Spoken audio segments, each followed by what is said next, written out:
زیر اطاعت تھے، اور بر سلمان اکرم راجہ اور دیگر کور کمیٹی کے اراکین نے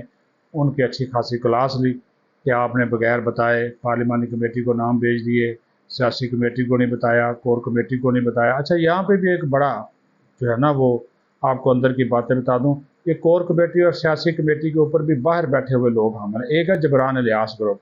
یہ شہباز گل ہے، جبران الیاس خود، اور جبران الیاس کے اندر جو پورا سوشل میڈیا ہے، یہ مرشد بھی اسی میں آتے ہیں، جو بشرا بی بی ہے،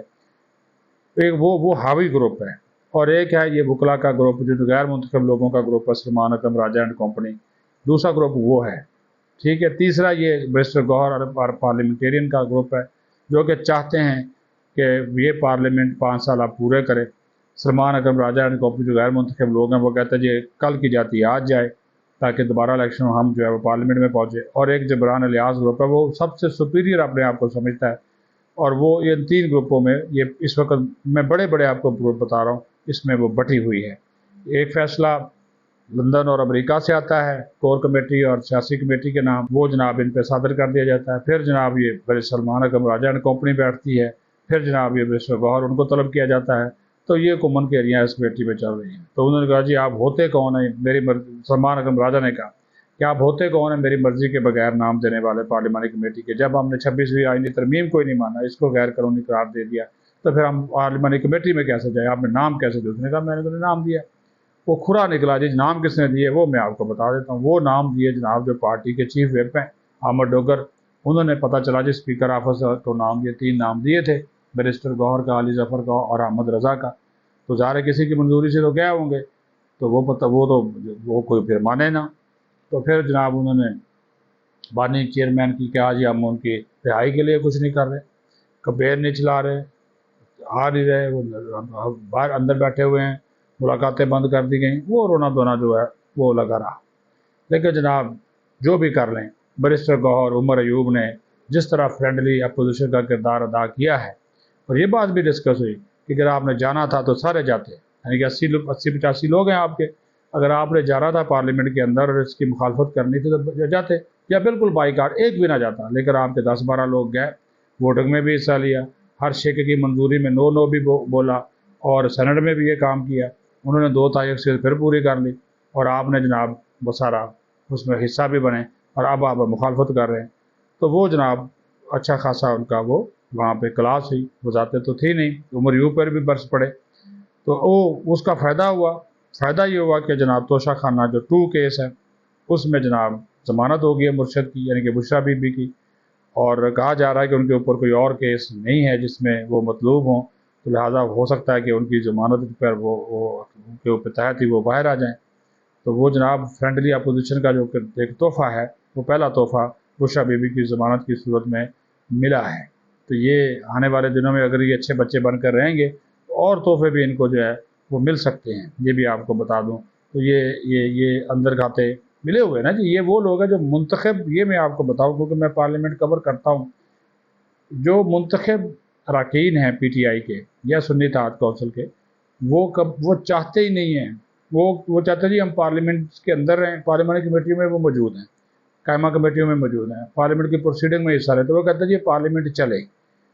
اچھا، یہ راجہ سلمان اکرم راجہ اینڈ کمپنی جو غیر منتخب لوگ ہیں باہر بیٹھے، وہ کہتے ہیں جی یہ پارلیمنٹ کل کی جاتی آ جائے، بھاڑ میں جائے، نئے الیکشن ہوں اور آ جائیں، ان کو غصہ ہے اس بات کا جو ہم باہر بیٹھے ہوئے ہیں، یہ اندر بیٹھے ہوئے ہیں، یہ چل رہا ہے۔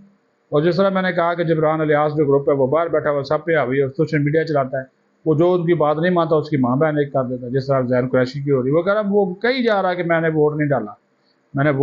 میں گیا ہی نہیں، اسمبلی میں گیا ہی نہیں، لیکن یہ کنفرم ہے کہ یہ 4-5 جو لوگ تھے ان کو لایا گیا تھا، اسمبلی میں لایا گیا تھا، لیکن ان کا ووٹ نہیں لیا گیا کیونکہ ان کے ووٹ کے بغیر ہی کام ہو گیا، جو آزاد اراکین تھے انہوں نے ووٹ دے دیا، مکمل جو آزاد تھے انہوں نے ووٹ دے دیا، ان کو لایا گیا تھا لیکن ان کے ووٹ کی ضرورت نہیں پڑی،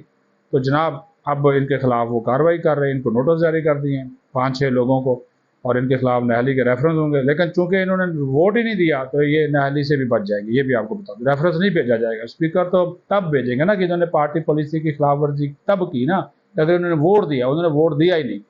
تو لہٰذا ان سے اگر استعفے مانگیں گے ضمنی الیکشن ہو جائیں گے، سیٹیں اگر خالی وہ استعفے دے دیتے ضمنی الیکشن کرا دیں گے، لیکن سنا ہے کہ ابھی یہ جو نئے چیف جسٹس کی تقرری ہو گئی ہے اس کے بعد کوئی استعفے بھی آ سکتے ہیں. جسٹس منصور کا استعفیٰ ہو سکتا ہے، جسٹس منیب کا. یہ تو انہوں نے فیصلہ کرنا ہے کہ وہ جو یحییٰ آفریدی صاحب ہیں ان کے ساتھ وہ کام کرنا پسند کریں گے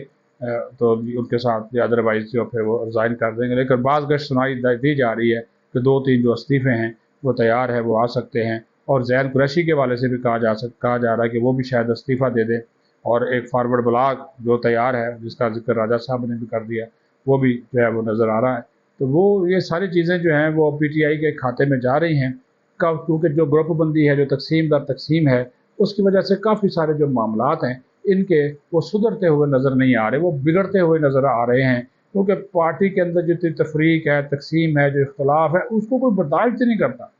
کوئی نہیں برداشت کرتا. سب نے وہ اپنی اپنی 1.5 اینٹ کی مسجد جو ہے وہ بنائی ہوئی ہے، وہ لگے ہوئے ہیں. اور وہ جناب جوتیوں میں دال بٹ رہی ہے، یقین مانیں بالکل بٹ رہی ہے. اور وہاں پہ جو کور کمیٹی اور سیاسی کمیٹی کے اجلاس میں، اس میں ہمارے 1-2 دوست اس کے ممبر ہیں، وہ واٹس ایپ گروپ کے، جو وہاں پہ باتیں ہوتی ہیں، جو ایک دوسرے کو گالیاں دی جاتی ہے، ایک دوسرے، ہر ایک بندہ دوسرے بندے کو شک کی نگاہ سے دیکھ رہا، آپ یقین مانیں.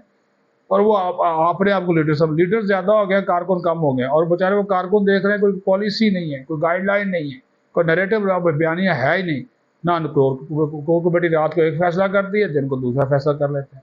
تو جب یہ چیزیں چلیں گی تو کون اس کے اوپر جو ہے وہ اعتبار کرے گا؟ تو وہ جناب اب دیکھنا یہ ہے کہ انہوں نے جسٹس یحییٰ آفریدی کو چیف جسٹس تو مان لیا، اب ان کے ساتھ چلتے ہیں. بائنی بینچ کا معاملہ ہے، وہ کس طرح بنے گا، 5 رکن بننا ہے، اس کی تشکیل کیا ہوگی، کون اس کا سربراہ ہوگا، یہ بڑے معاملات ہیں. کیونکہ ہر کیس ہی اب وہ آئینی عدالت کو اگر آپ بھیج دیں گے تو پھر تو گڑبڑ گٹولا جو ہے وہ ہو جائے گا. ان چیزوں کو بھی دیکھا جانا جو ہے وہ بہت ضروری ہے. جو بھی ہو، ہم تو کہتے ہیں جو بھی ہو پاکستان کے لیے بہتر ہو، پاکستان کے اداروں کی مضبوطی، پاکستان کی پارلیمنٹ اور پاکستان کی جمہوریت کی مضبوطی کے لیے بہتر ہو. اپنا خیال رکھیں. پاکستان زندہ باد.